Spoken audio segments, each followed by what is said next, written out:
and pause. Om chanting. Hít sâu.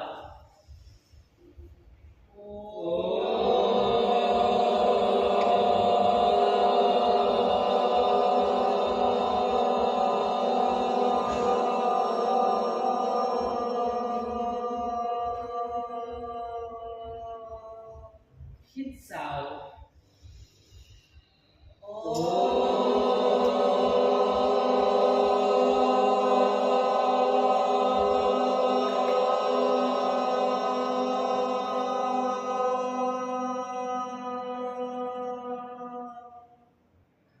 Một lần hít sâu.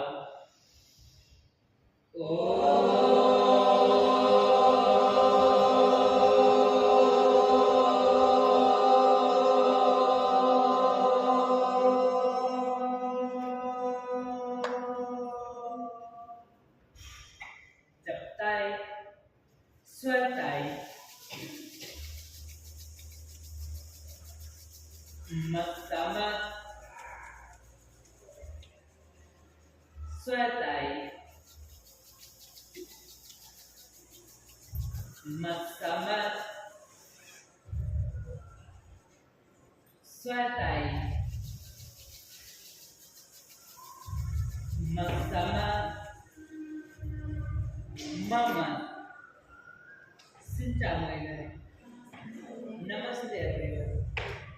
Tại Sangam, đứng thẳng, hít vào mắt lên cong lên, and thở ra nhìn xuống. Hít vào mắt lên cong lên, and thở ra nhìn xuống. Hít vào mắt lên cong lên, and thở ra nhìn xuống. Hít vào về xuống, and thở ra cô nhìn phải. Hít vào về xuống, and thở ra cô nhìn trái. Hít vào về xuống, and thở ra cô nhìn phải. Hít vào về xuống, and thở ra cô nhìn trái.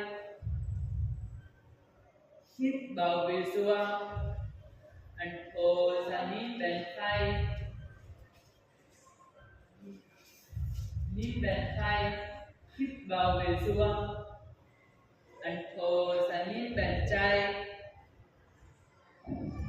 Hít vào về xuống, and thở ra nhìn bên phải.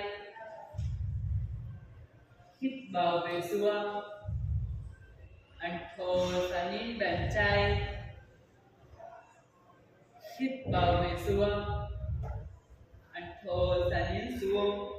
Go slow, rotate your neck. 1, 2, 3, 4, 5, and sound now anti-clockwise. 1,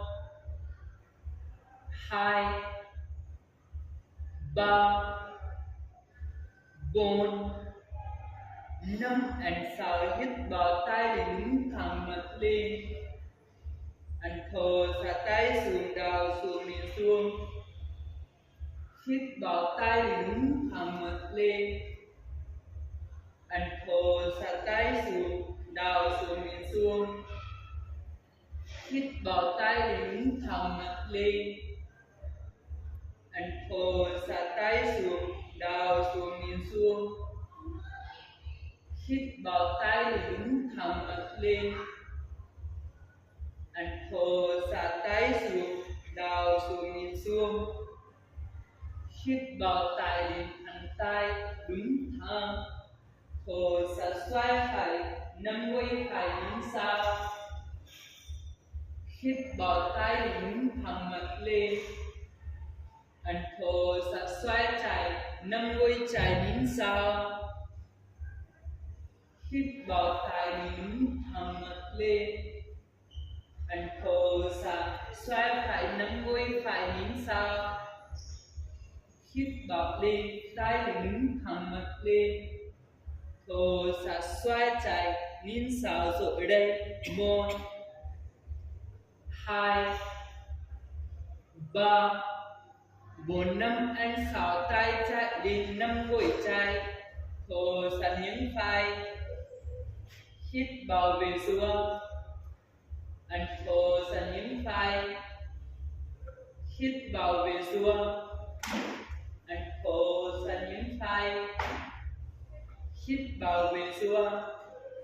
Thổ sẵn những phai rồi đây. 1 2 3 4 5 anh 6 tay đứng thẳng mặt lên. Anh thổ xả xoay phải 5 gối phải những sao rồi đây. 1 2 3 4 5 anh 6 tay phải lên 5 gối phải. Thổ xả nhấn chai hít vào về xuống. Anh thổ xả nhấn chai hít vào về xuống. Anh thổ xả nhấn chai hít vào về xuống. Anh thổ xả nhấn chai rồi đây. 1 mông xuống đuôi xuống. 2 3 4 5 anh 6 tay sẵn gan đứng thẳng. Thổ xả nhấn chai thân tay phải thân tay chạy mất lên. Mông xuống đuôi xuống gối xuống. Hít vào về xuống. Anh thổ xả nhấn chai thân tay chạy thân tay phải gối xuống đuôi xuống. Vào về xuống. Thổ xả nhấn chai thân tay thân ngón tay đuôi xuống. Hít vào về xuống. Anh thổ xả nhấn chai thân tay thân khuỷu tay. Hít vào về xuống. Thổ xả nhấn phải thân tay thân ngón tay mất lên rồi đây. 1 gối xuống. 2 đuôi xuống. 3 mông xuống. 4 5 anh 6 từ từ gấp khuỷu tay phải thân tay mất lên rồi đây. 1 2 3 4 5 anh 6 tay sẵn gan. Anh thổ xả nhấn chai thân tay chạy thân tay phải mất lên rồi đây. 1 2 3 4 5 anh 6 thổ xả gấp khuỷu tay thân tay mất lên rồi đây. 1 2 gối xuống. 3 4 mông xuống.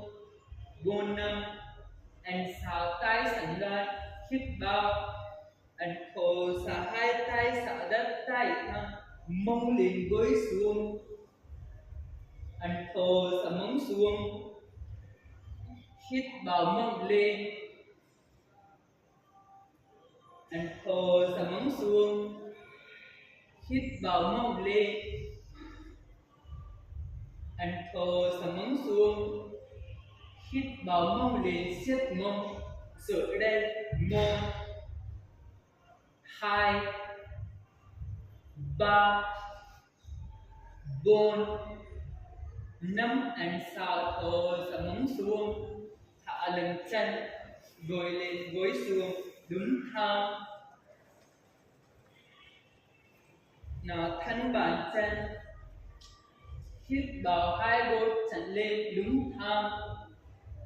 Thổ xả thân bàn chân. Hít vào hai gối chân lên.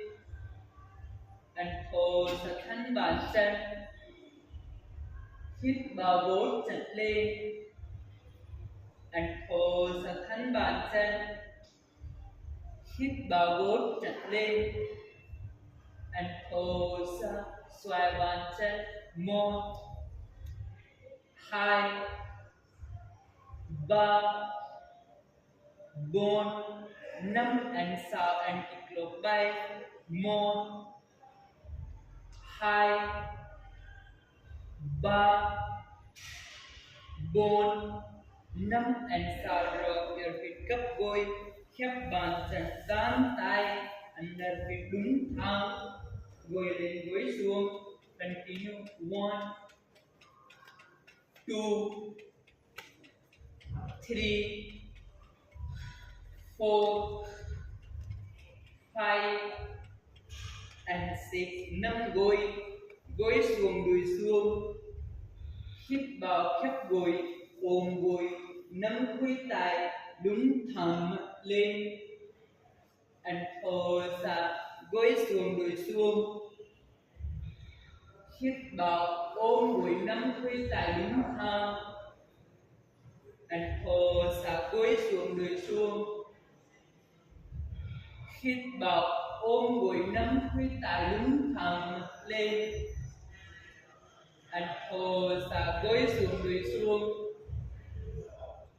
hít vào ôm gối, nắm khuỷu tay đúng thẳng mắt lên sợi đây. 1, 2, 3, 4, 5 and 6. Thở ra, gối xuống, đuôi xuống, tay để đúng thẳng mắt lên. Thở ra, tay xuống, đào xuống, đúng xuống, nín thẳng. Hít vào hai tay lên, vai sáu mắt lên đuôi xuống. Thở ra, tay xuống, đúng xuống, đào xuống, nín thẳng. Hít vào tay lên, and thở ra, tay xuống, đào xuống, đúng xuống, nín thẳng. Sợi đây. 1, 2, 3, 4, 5 and 6. Hít vào tại lên, bài 6 mắt lên. Thở ra, hai tay xỏ đất, tay mông lên. Hít vào mông lên. Thở ra, mông xuống. Hít vào mông lên. Thở ra, mông xuống. Hít vào mông lên. Siết mông xuống đây. 1, 2, 3, 4, 5 and 6. Mông xuống, thẳng chân, mở chân. Hai gột chặt lên, đứng thẳng. Hít vào tay đứng thẳng mặt lên. Thở ra, nắm bàn chân phải, gấp khuỷu tay đảo xuống xuống. Hít vào tay đứng thẳng mặt lên. Thở ra, xoay trái, gấp khuỷu tay đảo xuống, nín xuống. Mông xuống, đuôi xuống, gối xuống. Hít vào tay đứng thẳng mặt lên. Thở ra, nắm bàn chân trái, gấp khuỷu tay đảo xuống. Hít vào tay đứng thẳng mặt lên. Thở ra, xoay tay, gấp khuỷu tay đảo xuống, mông xuống. Hít vào tay lên, đứng thẳng mắt lên. Thở ra, nắm bàn chân phải đảo xuống. Hai gối chặt lên, cúi xuống. Hít vào tay đứng thẳng.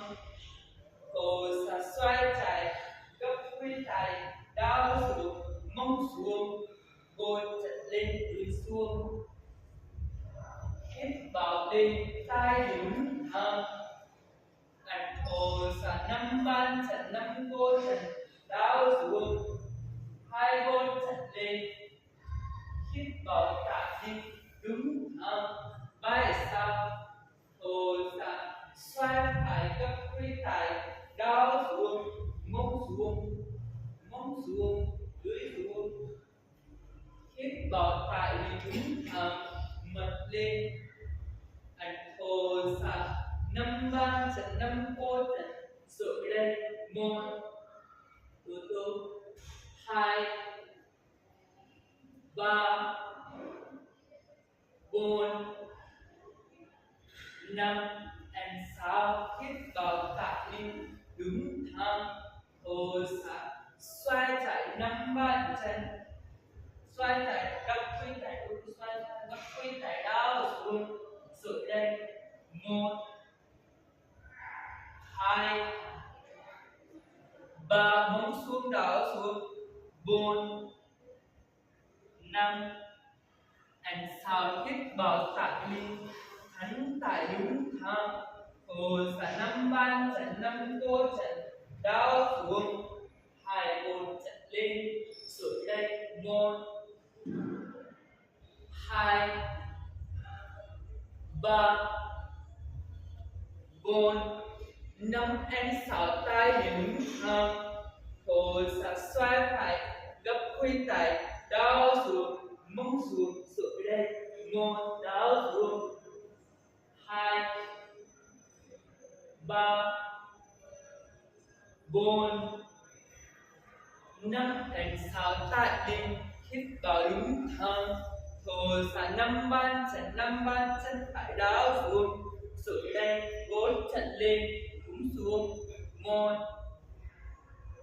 hai bốn trận lên ba bốn năm anh sáu tay đứng thang anh thổ xạ xoay trái năm ban chân trái nín tay sửa đây một hai bốn trận lên hai ba bốn năm anh sáu tay đi đan tay ba sáu đứng sáu mắt lên sửa đây một hai ba bốn năm anh sáu thổ xạ xoay phải năm ban chân năm cô chạy nín tay sửa đây một hai ba bốn năm anh sáu hít vào hai tại ly ba sáu đứng sáu mắt lên thổ xạ hai tay sáu đất tay thẳng thân ban chân hít vào mông lên siết mông sửa đây một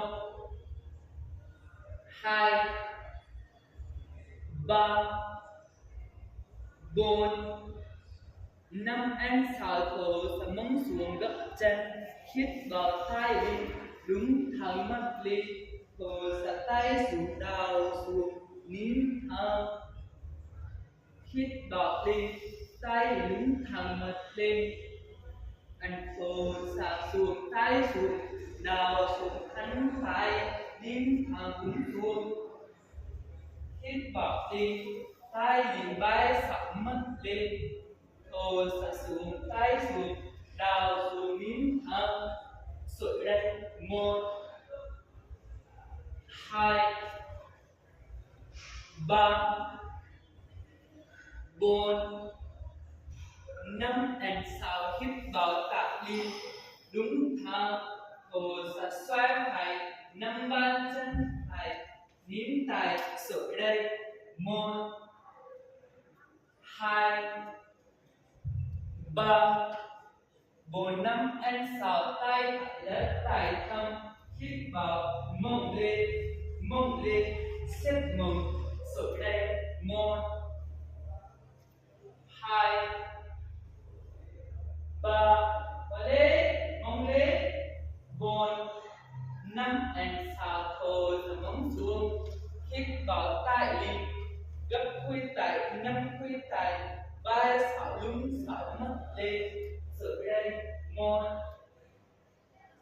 hai ba bốn năm anh sáu thổ xạ xoay chặt năm ban chân trái nín sáu nín tay chân lên sửa đây một hai ba bốn năm anh sáu tay chặt đất tay thẳng hít vào mông lên xếp mông sửa đây một hai ba bốn năm anh sáu thổ xạ mông xuống hít vào hai tại ly thẳng tay thổ xạ tay xạ đất tay thẳng hít vào mông lên thổ xạ mông xuống hít vào mông lên thổ xạ mông xuống hít vào mông lên siết mông sửa đây một hai ba bốn năm anh sáu thổ xạ mông xuống siết tay siết bàn tay hai chân lên, chân xuống thở ra, hít vào 1,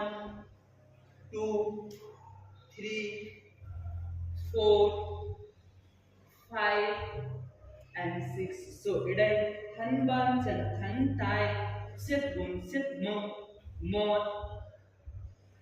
2 thẳng lên, 3, 4, 5 and 6 thở ra đất tay thẳng gấp chân, hai bàn tay sau hai chân sau đảo xuống.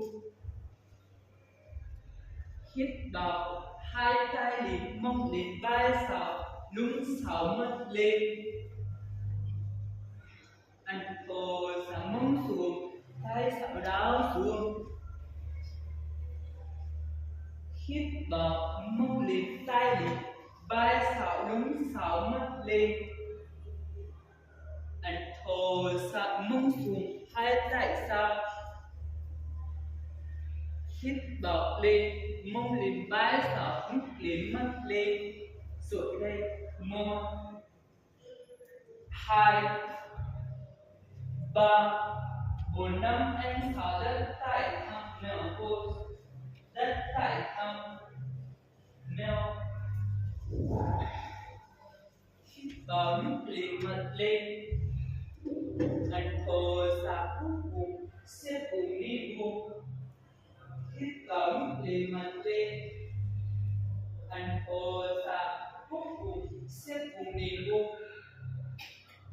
Hít vào ngực lên mắt lên.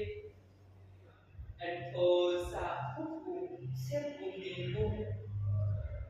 Hít vào ngực lên mắt lên. Rồi đây lúc lên 1, 2, 3, 4, 5 and 6. Thở ra bụng, siết bụng đi bụng. Rồi đây 1, 2, 3, 4, 5 and 6. Hít vào chân phải lên, núp lên mắt lên. Anh thở ra gấp gối đảo xuống. Hít vào chân phải lên, núp lên mắt lên. Anh thở ra gấp gối đảo xuống. Hít vào lên, chân phải lên, núp lên mắt lên. Anh thở ra gấp gối đảo xuống. Hít vào lên. Rồi đây 1, 2, 3, siết vai siết tay. 4, 5 and 6 thở ra gấp gối đảo xuống. Rồi đây 1, 2, 3 gấp gối. 4, 5 and 6 từ chân phải về xuống. Hít vào, hai tay lên, vai sau lưng sau chân trái đuôi xuống. Anh thở ra chắp tay, gấp đuôi tay, xoay phải lên sau. Hít vào, hai tay lên, vai sau lưng sau chân trái đuôi xuống. Anh thở ra chắp tay, xoay phải lên sau, xoay phải lên sau đuôi xuống. Hít vào lên, tay lên, vai sau lưng sau mắt lên. Anh thở ra xoay lên sau. Rồi đây 1, 2, 3, 4, 5 and 6. Hít vào, hai tay lên, vai sau lưng sau mắt lên. Rồi đây siết đuôi siết chân. 1, 2, 3, 4, 5 and 6 thở ra đất tay thẳng, siết tay thân bàn chân lên gấp đuôi tay đảo xuống. Rồi đây 1, 2, 3, 4, 5 and 6 gấp chân phải thân chân trái gấp gối. mông xuống, thân bàn chân, mặc bài, hít vào nút liền mặt lên. Thổ xạ gấp khuỷu tay đau xuống, hít vào nút liền mặt lên. Đất tay thẳng, thổ xạ gấp khuỷu tay đau xuống, hít vào nút liền mặt lên. Mặc bài, rồi đây 1, 2, 3, 4, 5 and 6. Thổ xạ gấp khuỷu tay, rồi từ chân trái sang gần. Hít vào hai tay đứng thẳng mắt lên. Thổ xạ xoay chạy 5 bàn chân 5 cô chân gấp khuỷu tay đau xuống. Hít vào tay đứng thẳng mắt lên. Thổ xạ xoay chạy 5 bàn chân 5 cô chân đau xuống. Hít vào tay đứng thẳng. Tay đứng thẳng. Anh ơi, tay đứng thẳng mắt lên. Thổ xạ 5 bàn chân 5 cô chân gấp khuỷu tay đau xuống. Rồi đây 1, 2, 3, 4, 5 and 6. Tay đứng thẳng mắt lên. Thổ xạ xuống, tay xuống, đau xuống, xuống, nín thẳng. Hít vào lên, tay đứng vai 6 mắt lên. Thổ xạ tay xuống, đau xuống, thân tay, nín thẳng. Rồi đây 1, 2, 3, 4, 5 and 6. Hít vào tay lên. Thổ xạ hai tay xả đất tay thẳng.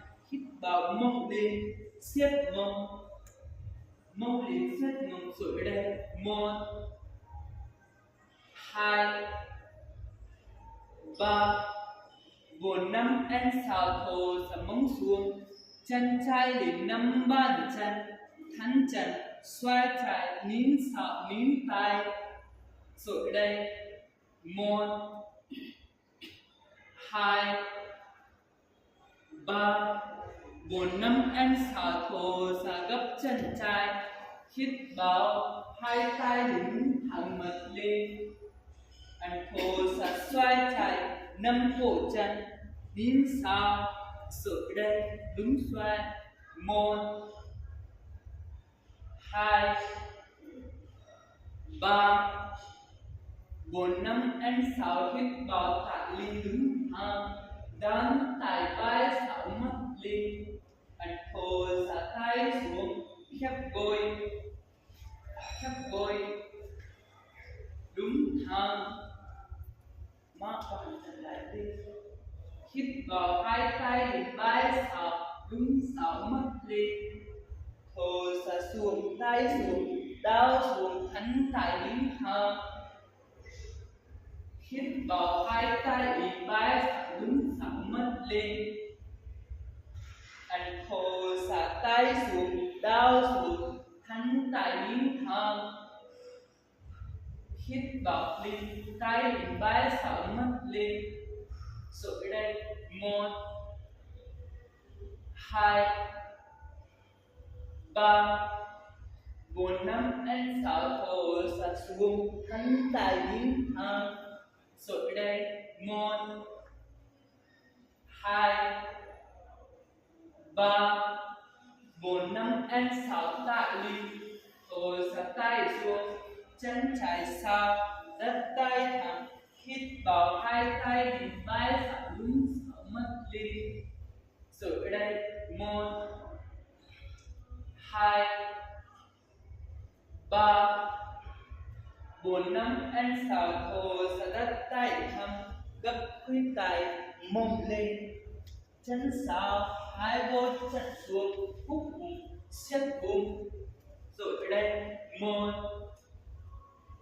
2, 3, 4, 5 and 6. Gấp gối, gối xuống. Hít vào hai tay lên vai 6, đúng 6. Tay lên vai 6, đúng 6, siết mông.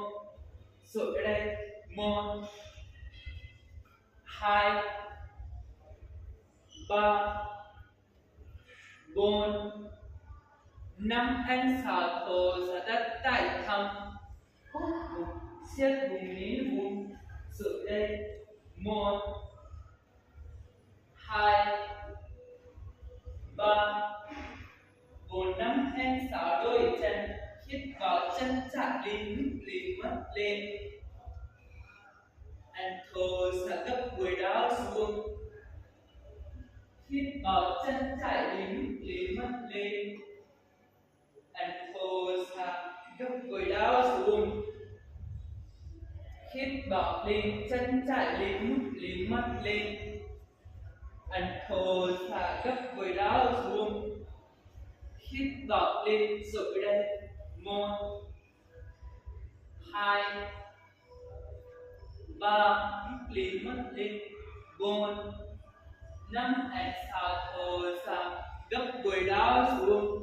Rồi đây. 1, 2, 3, 4, 5. Anh xào chân chạy phía trước.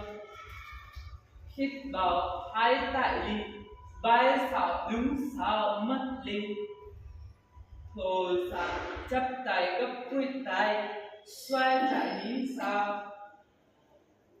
Hít vào tại ly. Vai xào đứng xào mắt lên. Anh thở ra xoay lại nhìn sao. Hít vào tại ly. Vai xào đứng xào mắt lên. Anh thở ra xoay lại nhìn sao. Rồi đây. 1, 2, 3, 4, 5. Anh xào. Hít vào hai tay ly. Vai xào. Rồi đây. 1, 2, 3, 4, 5. Anh xào thở ra đất tại thăm. Hắn chân trái, bàn chân lì. 5 bàn chân, 5 cô chân đau xuống. Rồi đây. 1, 2, 3, 4, 5. Anh xào gấp gối xuống. Hắn chân phải. Má bài đất tay thẳng nút lì mắt lên. Đất tay thẳng nút lì mắt lên. Thở ra đau xuống. Hít vào nút lì mắt lên. Anh thở ra đau xuống. Hít vào nút lì mắt lên. Má bài rồi đây. 1, 2, 3, 4, 5. Em xào thở ra đau xuống. Chân phải sang gan. Chân phải sang gan. Hít vào hai tại ly. Đúng thở. Thở ra xoay phải 5 bàn chân, 5 cô chân đau xuống. Đúng xuống. Hít vào hai tại ly. Đúng thở. Đúng thẳng thân vai. Thở ra đúng xoay 5 cổ chân đau xuống. Hít vào tay đúng thẳng. Đúng thẳng thân vai thân ngón tay. Anh thở ra xoay đến thẳng 5 cổ chân. Rồi đây. 1, đúng xuống. 2, gối chân lên. 3, 4, 5. Anh xào hít vào tay lên. Đúng thẳng. Thở ra tay xuống. Đau xuống búng xuống đến thẳng. Hít vào lên. Tại lên. Hai tại lên. Vai xào mắt lên. Anh thở ra tay xuống búng xuống đau xuống đến thẳng. Hít vào lên. Tay lên. Vai xào rồi đây. 1, đúng thẳng. 2, 3, 4, 5. Anh xào thở ra búng xuống đến thẳng. Rồi đây. 1,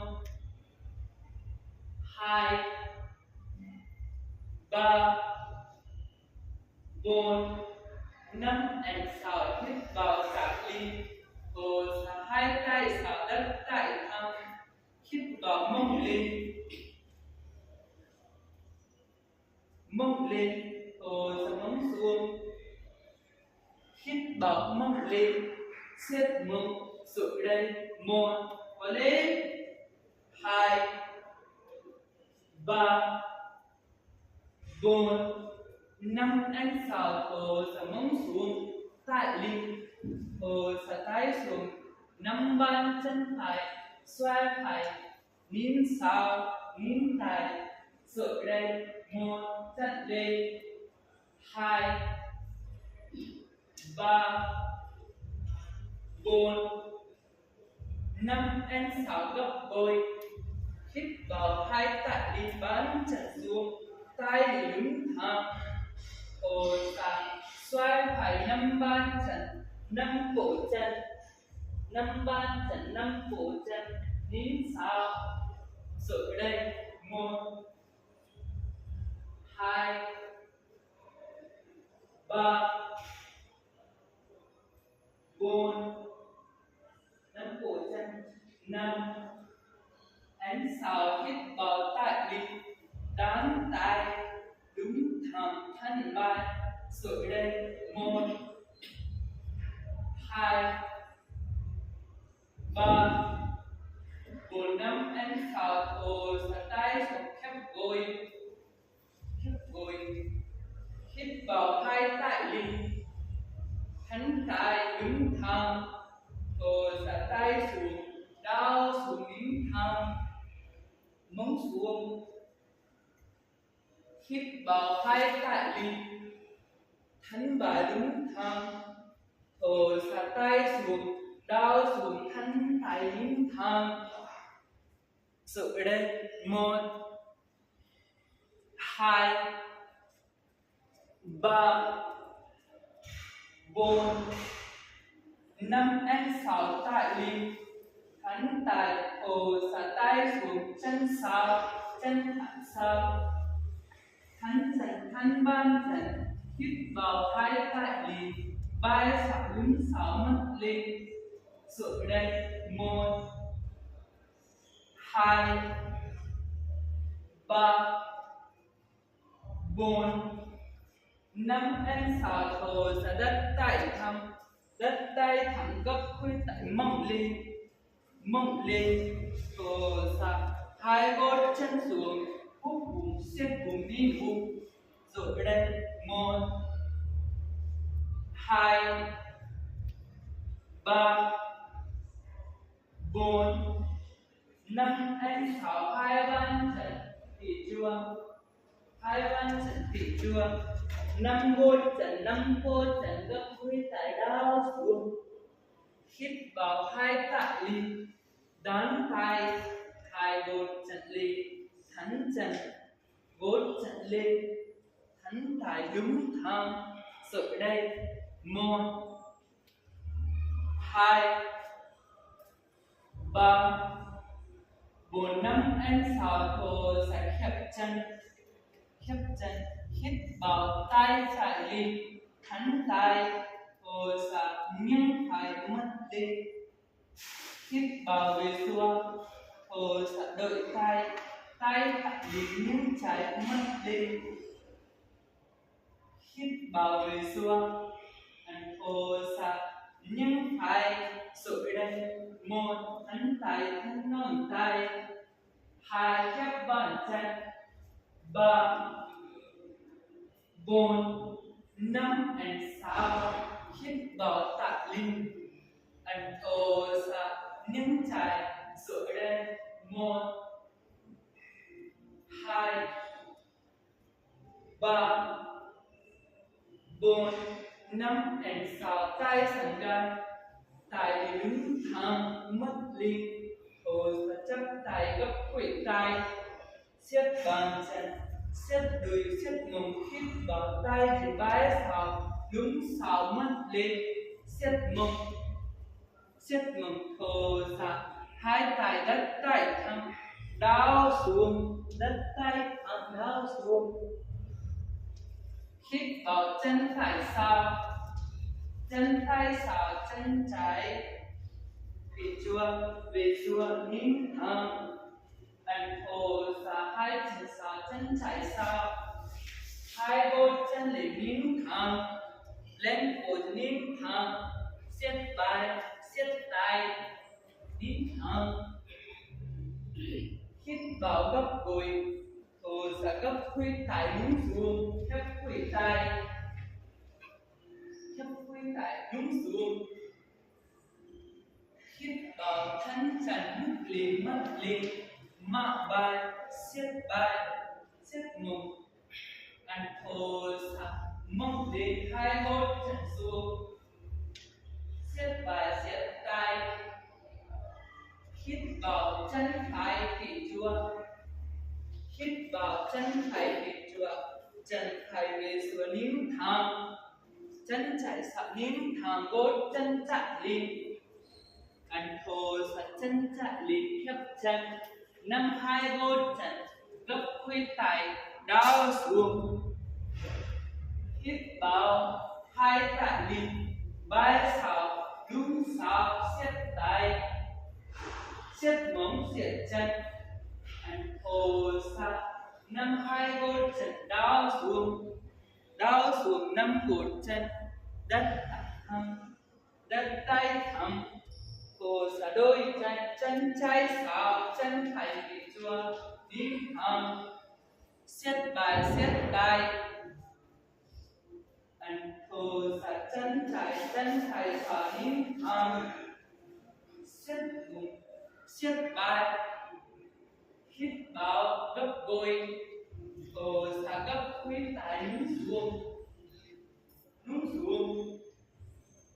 hít vào nhúc liền mắt liền hand chặt mạ vai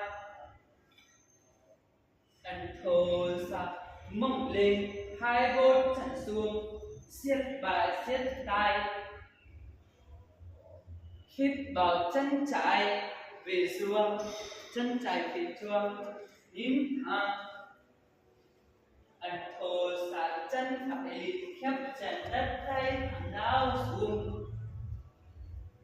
hít vào hai tay liền vai xào đúng xào mắt lên siết mông đúng xào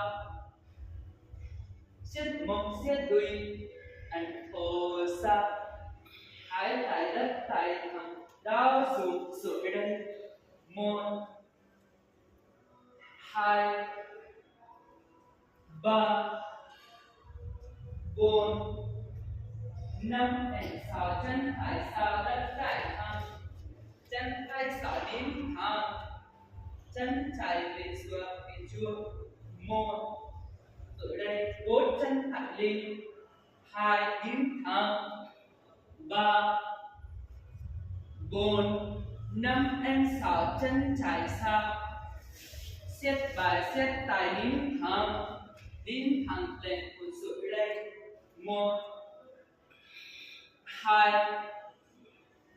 3 4 5 6 gấp gối thô xả gấp khuỷu tay nhún xuống khép khuỷu tay sụi đây 1 2 3 4 5 6 thân chân lúc liền mắt đến mạ vai rồi đây thân bàn chân 1 2 3 4 5 6 thô xả mông lên hai gót chân xuống húp bụng siết bụng nín bụng rồi đây 1 2 3 4 5 6 hít vào chân phải phía chùa nín thẳng siết vai rồi đây 1 2 3 4 5 6 chân chạm lên khép chân đau sụt 5 2 gối chân rồi đây 1 2 3 4 5 anh 6 hít vào 2 tại ly 3 6 đúng 6 siết mông rồi đây 1 2 và 4 5 anh 6 tôi sẽ thả lưng chân thả lưng tay hít vào and close hít vào and close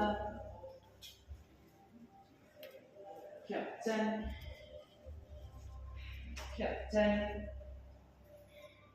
hít vào 2 tay dùng 3 6 đúng 6 mắt lên rồi đây 1 2 3 4 5 and 6 thổ xạ tay đất tay thăm 5 2 gột chân rồi đây 1 2 3 4 5 and 6 đất tay thẳng đối chân trái xa đến thẳng chân phải phía chuồng rồi đây 1 2 3 4 5 and 6 chân phải sáu khép chân đến thẳng lên cột rồi đây 1 2 xếp 3 xếp 2 3 4 5 and 6 gấp gối gấp quỳ tay hướng xuống rồi đây khép quỳ tay 1 2 3 4 khép quỳ tay 5 and 6 tôi sẽ thân chân nhúc đến mở vai rồi đây 1 2 3 4 5 and 6 tôi sẽ mông lên 2 gối chân xuống hút bụng xếp bài xếp tay rồi đây 1 2 3 4 5 and 6 hít vào chân trái lên chân trái phía trước đứng thẳng xếp bài xếp tay rồi đây 1 2 chân trái phía xuống 3 4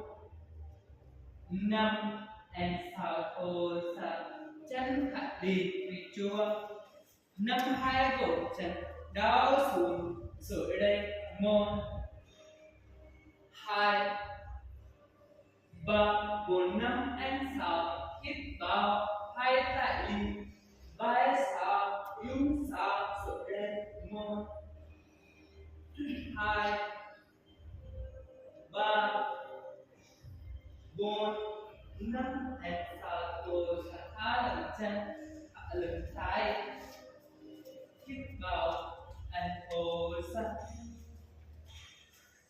hít vào thổ xạ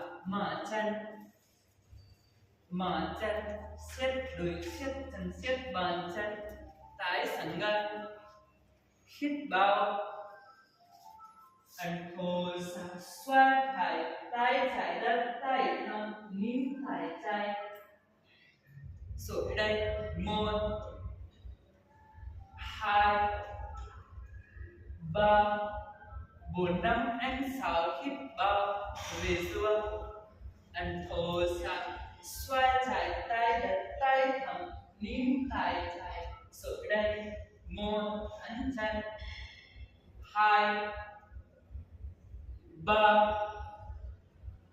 4 5 and 6 hít vào về xuống gấp gối chắp tay đúng thẳng rồi đây đúng thẳng 1 đúng thẳng 2 đúng thẳng ngón xuống 3 4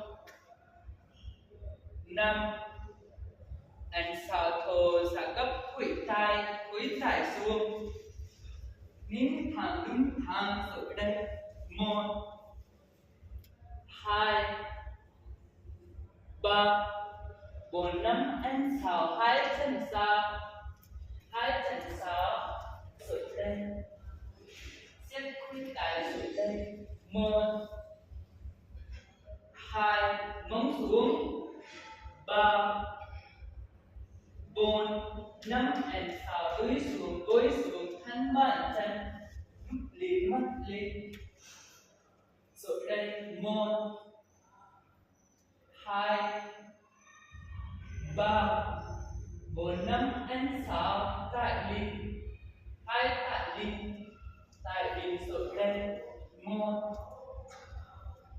2 chân xuống 3 4 5 and 6 rồi xả tay xuống 2 chân lên 2 chân lên hít vào tay điểm chân xuống nút liền mặt lên and pull xa tay xuống 2 chân lên đau xuống hít vào bên and pull dẫn nằm sang hít vào and pull sang hít vào and pull sang